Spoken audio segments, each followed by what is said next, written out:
Joining me right now is UFC Strawweight contender Mackenzie Dern. Mackenzie, you've had a wonderful 2020, two first round submissions, two 50K bonuses. Competition wise, has this year been the best year of your career so far? Definitely. I think like even on my fights with Legacy and Invicta and all these things, like that was pretty back to back and things like that. It's obviously different, totally different, level when you're in the UFC and getting these back to back wins and I mean, even though my first loss was in these kind of back to back fights, but just fighting in the best with the best of the best and getting like two performance of the night bonuses, so definitely it's definitely the best part of my career so far. Well, the money, the 50K bonuses, two of them, that makes a huge difference for you. Does that change a lot in your life with your training, anything like that? I mean, I think it definitely gives you a little bit more confidence to really invest in you. It's a hard to, you need to invest in yourself. In the training and like maybe sounds kind of like a baby, but like in your massage and taking care of your body and recovery and all these things, just everything, everything that goes into it. So definitely, when you start to like kind of see bigger numbers and bigger amounts, you say like, okay, you don't want to spend it, but at the same time, you got to spend it. And but it's good, I have like good people around me that, make sure we like keep it focused, and not go too crazy and things like that, because it's just like the beginning, it just shows you like, okay, this is what we're getting now, imagine, how much better we're going to evolve. Now I'm training with Coach Perillo, Jason Perillo, and I'm feeling like each day a more evolved fighter, like more complete. So I'm just like, man, if I'm getting like these, performance of the night, right now, we're kind of just jiu-jitsu. Imagine like when it's for the belt and I'm just getting better and better and really push for it. And that's my goal now, if it's performance of the night, fight of the night, knockout, whatever, but that's the goal, not just like, oh, I don't know. I don't want to just be one more in the MMA world, and like just be forgot about, the moment I stop fighting. I want to be like remembered. Now with Jason Perillo, this is your first full training camp with him. How is that camp? How has this camp been with him? Oh, it's been so great. It's like, I don't think I cried one time during this camp. So it's like, it's really, really great. He's really showing me like so much potential that I never knew I had as a striker, cutting off a lot of my bad habits, of kind of lifting my head up, my base, all these things that it's like, man, he's like one of the best for a reason, and it's like, I didn't even know how good he was, until I'm having like, I see him more than I see my dad, because my dad's in Arizona, so I see him like every single day basically. I'm sure he's probably like ready for this camp to be over, like, okay, give me a break, because because it's like, it's so much fun for me that I'm not like, oh, I have another training. I'm like, hey, do you have training today? Okay, I'll be there, and just like, okay, I want to stay like the whole day basically just training, because it's fun for me now, like, even though I get punched in the face and it doesn't affect me, I just keep going forward and want to get better and better and better. And the vibe, it's so good, and coach is, man, he's great. Is that the biggest difference for you? In the past, you've had some frustrations during camp. Now it's just really free flowing and really comfortable for you. Yeah, exactly. Like, and it's crazy because like I was part of the lab that was back in Arizona, and then and it's like a team. Lab is like a big team, kind of like Kings MMA and all these things. Which is great. You have all these people, and but like, I don't know. Like, still today, I don't know the exact reason why they asked me to leave, but I think a little bit more because maybe I was like more of a, like, not selfish, but kind of more, like, just think of myself and doing my training. So I do like half the week in Arizona. I was doing half my training camp, half the week in California, training with Leo Vera for Checkmat and all these things. And then when I wasn't in camp, I was like traveling, I wanted to like get away from fighting and training, all these things. And so then I came here to California. My last coach at Black House, he was like my first basically contact with the coach here in Yeah. California. So I really and it was a little bit more private. We have the team there, Black House, but it's still growing. It was kind of more private though, and it's like all these, I'd like almost be crying every day at training, and just going through a lot of frustration, and kind of wasn't really able to like be creative as a fighter and all these things. And you don't realize how this is like, there's a whole different world out there, different type of coaching, a different type of, I felt kind of a little bit, I didn't even like look to find a different coach or see what it's like with a different coach. I just kind of like, okay, I want to fight with him, so this must be working, I'm gonna change what's working, and then thankfully everything happened. And now with coach, it's like in 4 months, I just went up so much, and everyone's like, and I still get nervous like to post something of my training and how all the people are gonna criticize, and like I posted, I think, a video of my like hook to the to the stomach, liver, and so many good response, everyone, people sharing, people just saying so much, and I was like, oh, I can't believe like people are noticing what I'm feeling, because sometimes you feel like you're like, Muhammad Ali, and you really don't look like anything like that, so I'm really happy that like people notice it and they're talking, and I'm like, man, so this is what a good camp feels like. This is what, like, when you're in rhythm and you're in sync and everything's flowing, it's like, man, training should be fun, this like fighting, yeah, we get punched in the face and everything, but man, I go to sparring and I'm so excited to be sparring because like I'm having fun doing it, I'm learning, and it's just a totally different vibe. And I think the fact that Ruka is a private gym and everything like that, there's not too much like comparing one to the other, or, people wanting you like really secretly don't want you to win or anything like that. It's like, man, everyone's like they're doing your own thing. And, there's like Luke Rockhold, Mike Bisping, Vitor, Marlon Cheeto, Marlon Vera there, like there's all these people just walking around, and you're like, man, okay, look there, there's him doing his own thing, and this guy, world champion there doing his own thing. So it's really cool, and it's such a good vibe. And I think that's kind of what's getting me on this momentum that I don't want to stop. That's why I was like, hey, Nick, I need a fight, Danny, get me a fight. And this year, I don't know what it's going to be in 2021. I hope that the COVID and everything gets better, but hopefully they don't close everything down again or anything like that. So I'm just like, get these fights and take advantage of the momentum and this feeling that I have. Yeah, you do have a lot of momentum. Now with, you have the private camp, so I guess the sparring partners are limited. Who have you brought in to help you? So I've been doing a lot of like sparring with Tabitha Ricci. She's in the LFA. Kylan Curran, she was in the UFC. Yeah. I did with Cheeto. Max Tucker, he's amateur, but he's like gonna make his pro pretty soon, so he's really, really tough. The other day, I rolled around with Luke, Luke Rockhold, he's like putting some pressure on me, trying to make me move my footwork, all these things. So just whoever's in there, coach is good. He's getting a lot of like kind of girls and people to help me. So it's good, I think because I'm small, anything for me is good, like it's a bigger, it's like, hey, that gives me like, maybe one day I'll go and fight the weighted class above, and then maybe even above that one, and see what the future has for me, but I think being the smaller person, any training is good training. Definitely. And I saw you working with the Galvao family, and you've been working with them for a while, but this time, did you kind of reconnect with them because of this matchup coming up?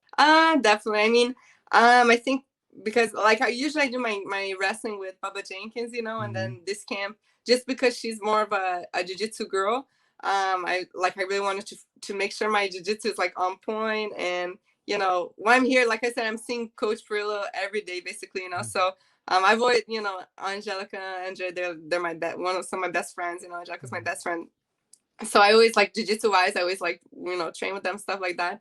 And Andre, he's a ADCC multiple time ADCC champion, and ADCC is like jiu-jitsu submission grappling, but a lot of takedowns, because it's you get a negative point if you pull guard in the beginning. So not the beginning, the second half, but so I said, hey, I'm gonna go down to San Diego, train with him, and he does a lot of wrestling with his jiu-jitsu classes, so I kind of just took advantage of having my wrestling mixed with him. But yeah, like basically because of the girl I'm fighting, since she's a big like jiu-jitsu person and stuff like that, I think our jiu-jitsu takedowns our wrestling takedowns are going to be a little bit more jiu-jitsu style, you know, so that's why I took advantage. And they're always like kicking my butt, you know. They have so many top level people that it's Yeah. like, man, it made me want to go back to competing jiu-jitsu. And I was like, man, I love feeling this, you know. Everyone's like choking me, bah, bah, and I'm like, oh gosh, you know, but it's great. I saw that Israel Adesanya was down there training at Atos too. Did you run into him down there? No, I didn't see. I think they Uh, just went out, like Andre and Angelica. They're out in the Pan Americans Nogi. mhm. So I was down here in California. But yeah, I've been seeing he's going down there all the time, you know. So I mean, maybe I'll see him pretty soon, you know. So Yeah. that's cool. Yeah, definitely. Now, when you break down Verna's ground game, what do you see? So when I watch her, I see like someone with good pressure. You know, I think a little bit like, you know, like she says, a little bit kind of Damian Maya style. You know, like good pressure. Like I definitely don't want her like hugging my head or anything Yeah. like that. I think she has good hips. You know, her on the bottom, like kind of getting those hooks in. You know, so kind of butterfly guard, that type of thing. And I mean, she's a little bit older. I think maybe 33 or 35. I don't know. So definitely think she's like even more developed strength wise. You know, like more woman strength than Yeah. me. You know, for example. But I think it's a like different styles of jiu-jitsu. You know, my jiu-jitsu is definitely like more sport jiu-jitsu. You know, like going leg locks underneath inverted, and you know, kind of Ryan Hall mixed with, you know, Damien with Habib's kind of style, a little bit crazy. You know. Um, so I don't know. I don't know how the fight's gonna be. It's really like interesting to me, this matchup, you know, because usually striker, you always know that, oh, they want to keep the fight standing up, you know. But with her, I don't know if she's gonna like wanna test like, okay, really who has the best jiu-jitsu, you know, because especially with punches and elbows and ground and pound and things like that mixed up, it can be definitely complicated. But or if she just thinks like, hey, for sure her striking is better than my striking, you know. And we'll see who has the better striking out of these two jiu-jitsu girls, you know. So I'm definitely working everything, no matter what, if it's on the Yeah. cage and just clinch work, and you know, I'm trying to find her in the fight and she's just touching me and getting out, or if she wants to really engage, I'm going to be prepared for anything, because I know she's prepared for anything, you know. She's like freaking from Bahia in Brazil, you know, big heart. She was like ready to do this fight, you know. There was no like, oh, let me think about it. They're like, okay, Virna's ready. Do you want to fight her? So okay, let's go, you know. And I was actually like following her on Instagram before they made this matchup, because I saw her fight Felice Herring, and I thought her interview was, she was like talking, I think she had lost a tooth. I think the camera, she was like pretty funny and everything. I said, oh, good to represent jiu-jitsu, everything. And then like her, I said, oh, you know, I was hoping like maybe, I don't know, number 8 or 9, or you know, someone high in the ring. But hey, she's ready to go. Let's do it. You know, it's gonna be good. You know, and I think it's a good test to really like show, if it goes to the ground, who does have the best jiu-jitsu, you know, in our division right now, and if not, who has the best striking out of jiu-jitsu girls. I was reading a while back, and I don't know, you did an interview or something, and you said that your favorite position in jiu-jitsu is open guard. Is it the same for MMA?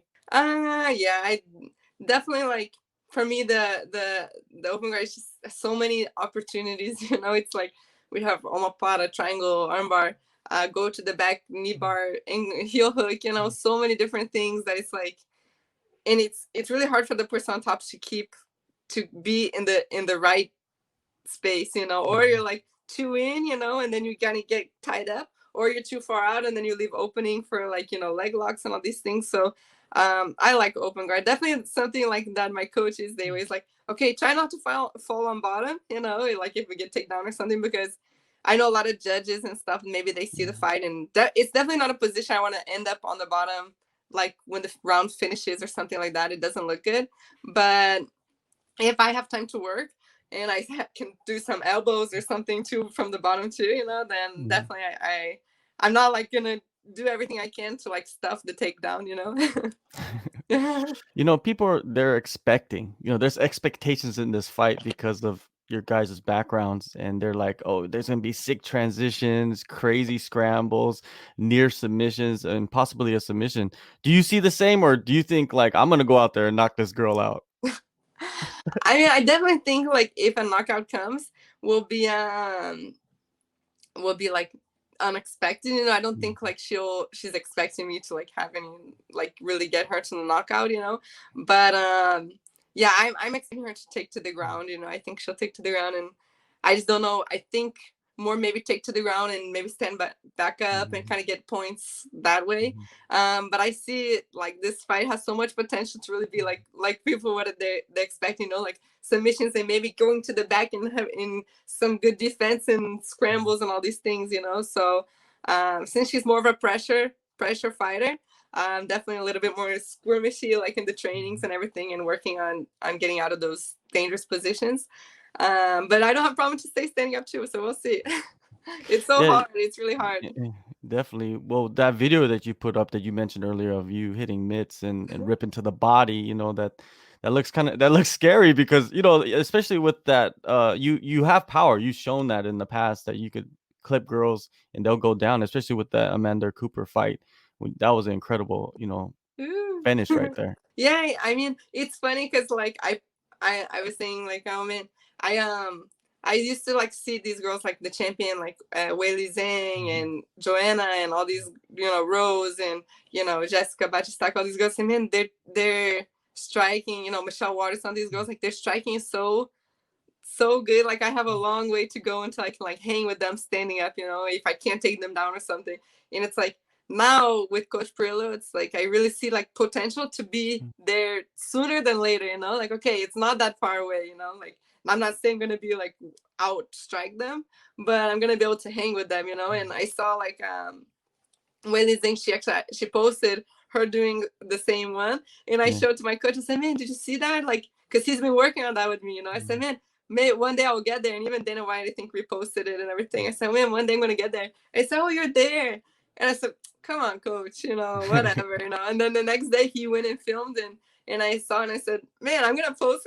I like it. I feel Mhm. good, But I was so nervous when I was saying, then it was so good. So I'm like, okay, so I am closer than what I think, and I'm a jiu-jitsu girl. So for me to have like this power, and it was something like when I fought Amanda and I got that power, was like I didn't make the weight, So I know like no Mhm. matter what, even though it was like the right spot and everything, there's always gonna be that, oh, but you were heavy and everything like that. So I'm really like, man, I hope I can still show that now. Like, I'm only 4 pounds above my weight, Yeah. fighting weight at 120, So I like, man, I hope I can still show like that I have that power just from me being like an aggressive fighter and wanting to like, hey, Yeah. fight for my life in there, and now I can just aim in the right Mhm. spot and all these things. So with all the help that coach is teaching me, It seems like you've erased that from everybody's mind now, the missing weight stuff, because you've made weight very easily. And like you just said, you're 4 pounds over. That's nothing. Yeah, we're like I don't know, 2 3, I think 3 weeks, like 2.5 weeks Yeah. until the fight, so Yeah. to be 4 pounds, I think I can eat a little bit on Thanksgiving tomorrow, so I'm excited now, and that's good, it's really something that I'm embarrassed about that I went through, and it's like the best way to, I think, get that out of people's minds is just prove them like, hey, I'm changed, there's no words to really, say sorry to someone, it's always just proving yourself and like proving that you changed and how focused you really are. And I think I'm showing that, I'm still nervous to post stuff like on my Instagram, like training wise, just because there's so many like, Yeah.